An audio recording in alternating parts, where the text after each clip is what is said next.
Project X Zone. I keep forgetting Yeah. that one's yours. So I mean, Yeah, some of them aren't collector's editions. They just came in cool collector cases and stuff. So always good to have those. And this is our cool. I don't know if we're really gonna use it that much, but hey, it was through Club Nintendo. It switched out, or things you can switch out. So it's a cool little DS holder. Case Very thing. good to hold games in. So with the silly Link, the drunk Link, as I call him, on the cover.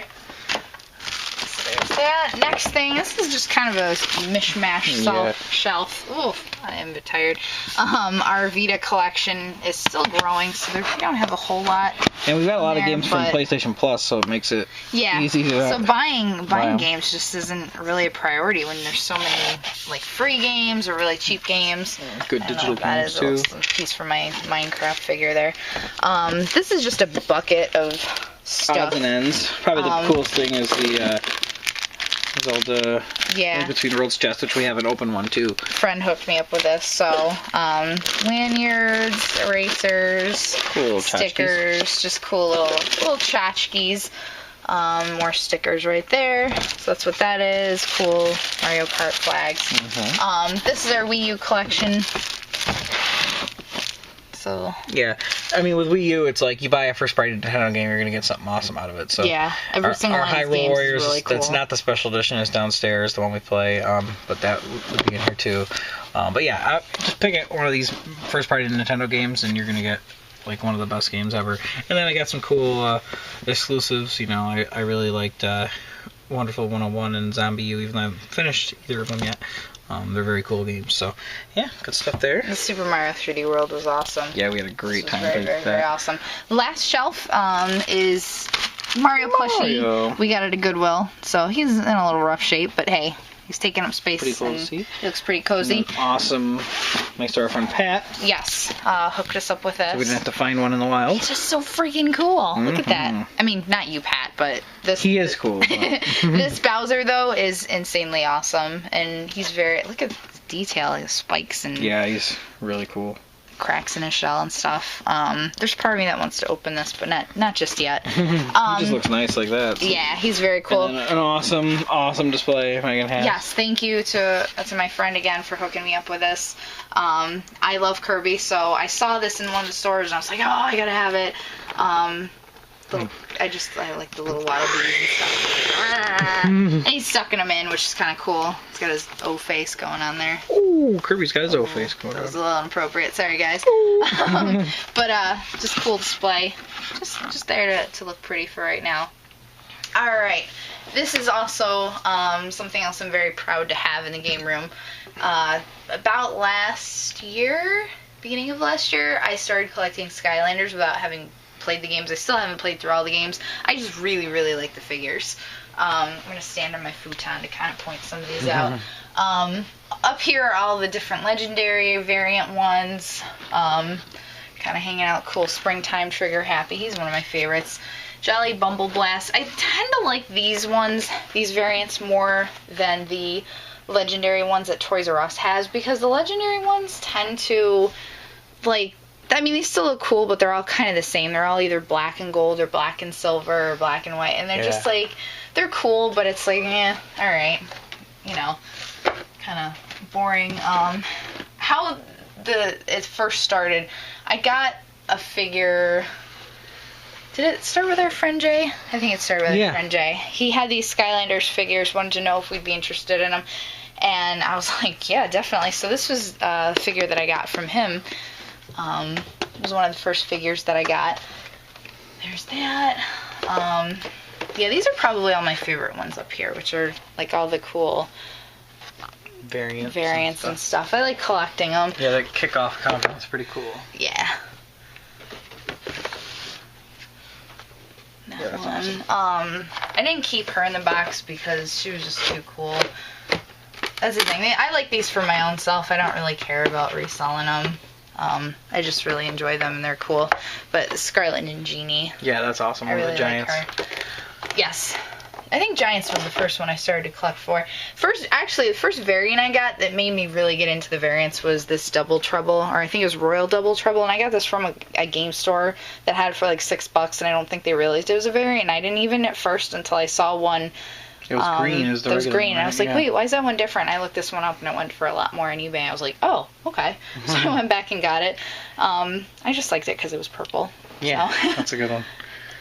So yeah, look at all these. I know, there's too many of them to go through, but green Gilgrunt, all green one variant there. I like these giants in the back here. What's the jack-o'-lantern one? The Igor, right, or whatever? I'm drawing a blank what his name is. Eyebrawl. Eyebrawl. Eyebrawl's his name. I don't know if he had a different name for the Halloween version of him. Should have kept him in the box, and I didn't, but that's alright. I like to enjoy my figures out of the box as well. Yeah. I'm drawing a blank on this. Tree Rex. Tree Rex. That's a different one. Regular Tree Rex. This is the regular Tree Rex. This is the variant.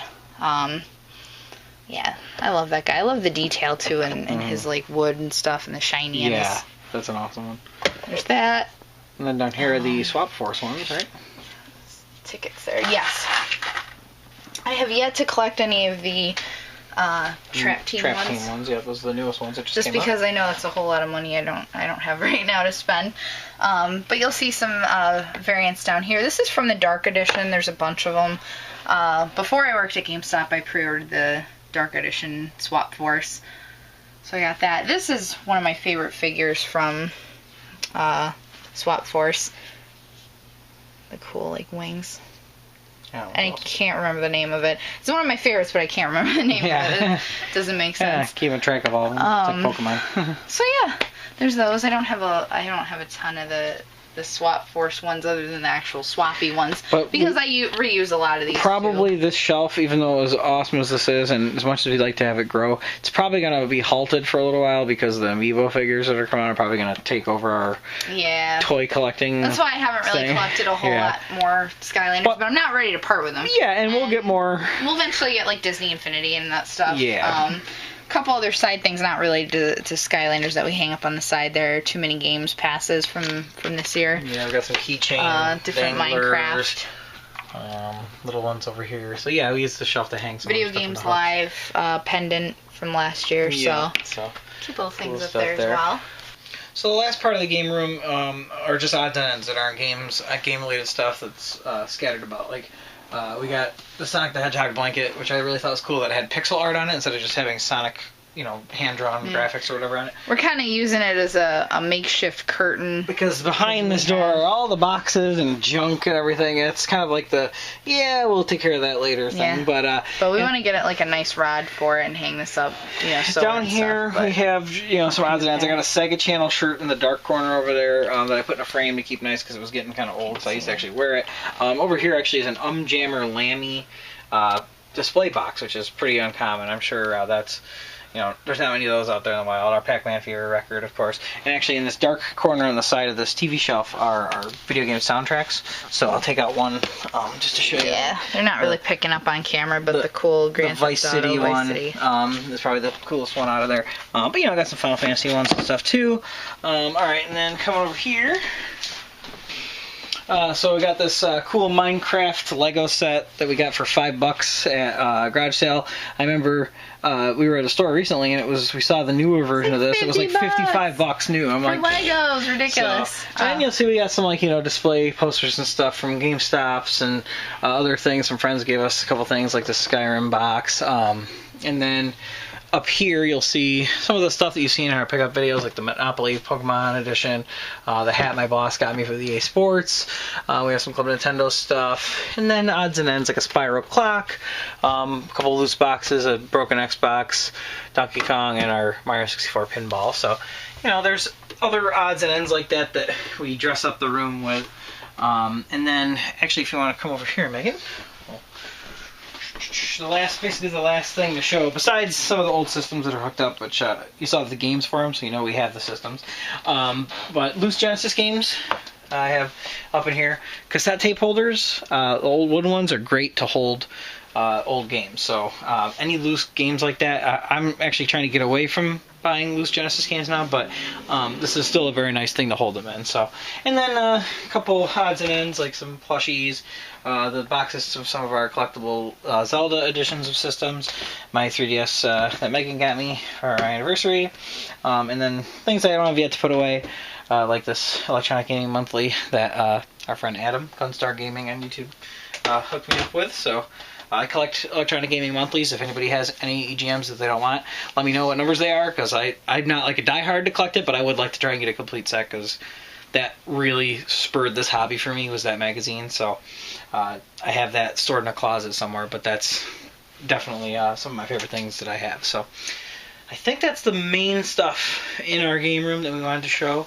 Showing off the cool Mario blanket. Yep, the Mario blanket's cool. We got a little Mario World Yoshi coin here.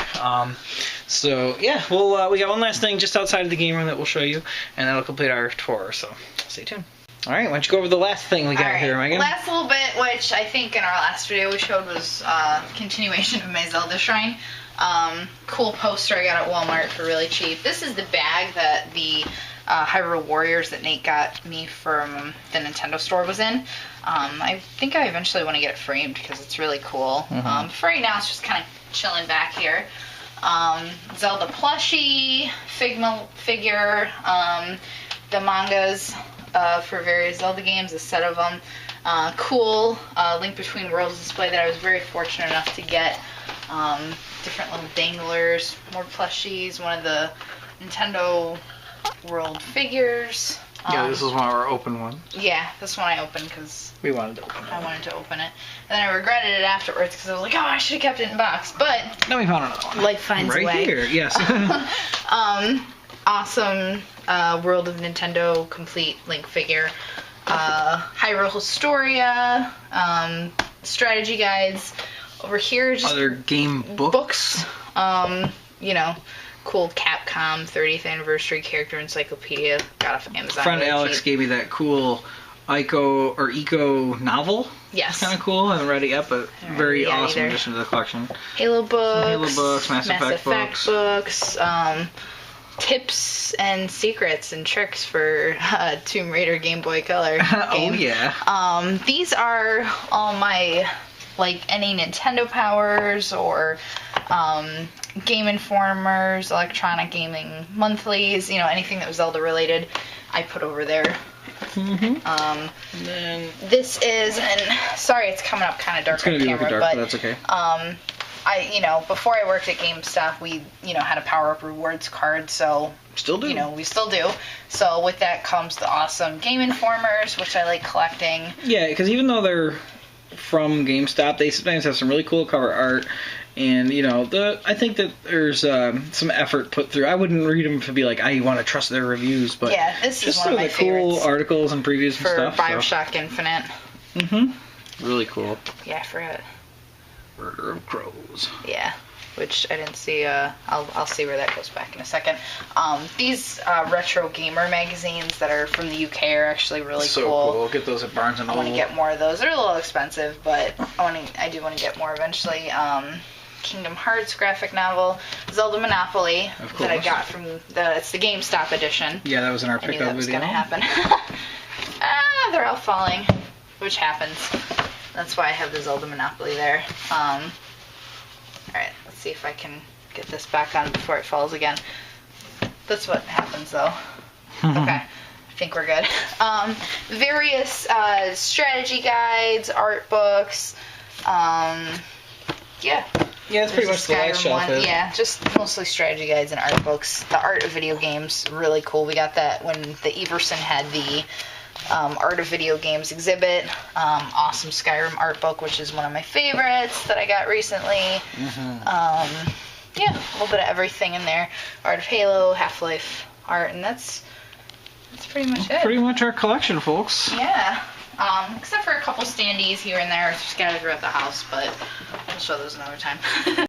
So that was our game room in a nutshell. There's a few other things throughout the house, like Megan mentioned, some little displays, our modern systems that we play, and the Retro N5's hooked up downstairs, but that's, we wanted to show off the games mostly.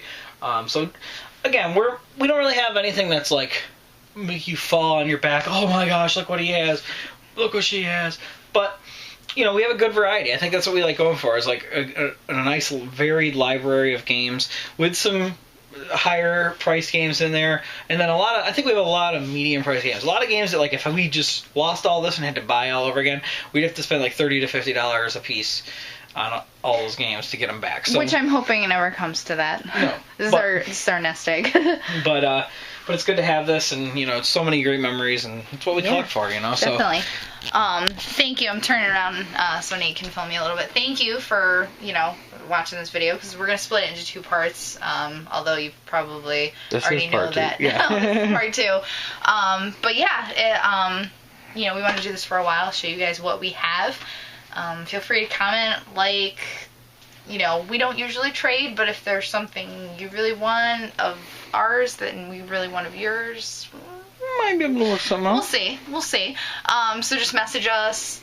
Like our Sprite Lovers page on Facebook. We have Sprite Lovers business page, and we also have our Sprite Lovers profile, which we've probably been connecting more with people through that. So feel free to add us, and thank you for watching. Yes, we will see you next time. If there's any games that you saw on the shelves that we didn't mention, you want to talk about, if you were going through and paused it, what's that game? We'd be glad to talk about it. That's what we like doing, is talking about the games we have. So, like Megan said, thanks for watching, and we'll see you next time. Yeah.